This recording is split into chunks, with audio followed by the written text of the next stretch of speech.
Hey everybody, my name is Randy Sin. Welcome to my channel. I do content on manifesting and creating your reality. Thank you so much for tuning in. And if you've checked out my website, the website's randysin.com. There's more information on what I do. But in this video, I'd like to talk about energy healing. So energy healing can get an interesting rap or a negative rap, or is it possible to heal? I'm getting a lot of questions of what is it? I'm scared of doing that. Are you gonna do some woo-woo stuff or sorcery? Well, the truth is, true healing is based off of your own permission, your own self-healing mechanisms with your mind and your body, and that everything is energy, and not just energy as in the 5 elements: fire, water, air, earth, metal, in some cases wood, if it's traditional Chinese medicine, or elements of nature, but also energy as in there's energy in plants, animals, energy in how you talk, the vibrations and the states of vibration, the frequency, energy as in chi or prana, the cultivating that life force energy, energy in water. So all of these, it can be very technical and wordy, and based on where you're coming from and the words surrounding it, the meaning surrounding it. I like to utilize energy healing as a practice that we're all one, we're all connected. And we're utilizing this chi and prana and flow to get back to your root of source. Ultimately, all healing is self-healing because you're letting your self, your mind, body, and spirit connect back to your source or your creator or God. And to an essence, you could use that for prayer, you could use that for meditation, and building awareness that you're not the body, you're not the mind, and you're not even the spirit. You're tapping back into this spiritual awakening. So in a sense, that is your energy. There's similar modalities or different modalities with different chakra systems. The most common one is the 7 chakra system.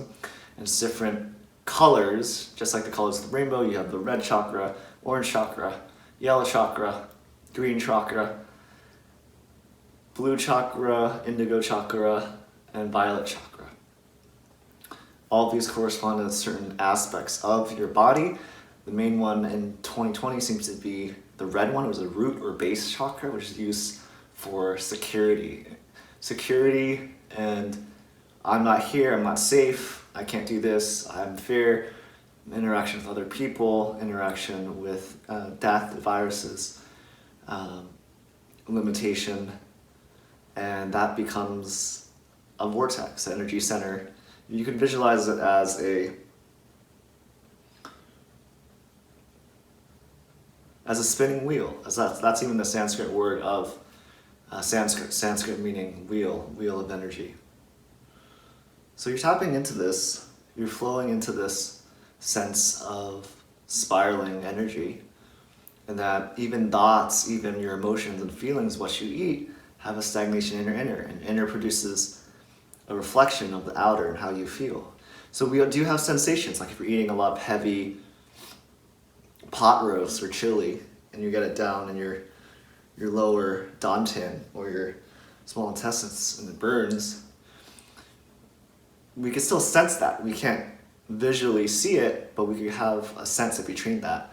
But also, we don't typically acknowledge the sensations and triggers or the feelings because our attention is somewhere else, whether that's on the computer or work or on the iPhone or Instagram, whatever. It doesn't register. So we have this trained habit, and even if we're sitting down, it could be even worse, where that stagnation or the blockages accumulate. And energy in motion, like emotion, is stagnation and blockages, and your whole energy field gets blocked and tapered down.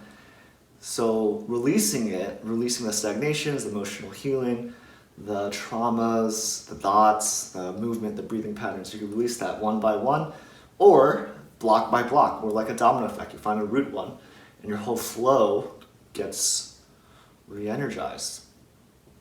So this is just a small rundown of energy healing and the types of energy healing. For more information, you could go to randysin.com. Thanks so much for watching. You're of the future.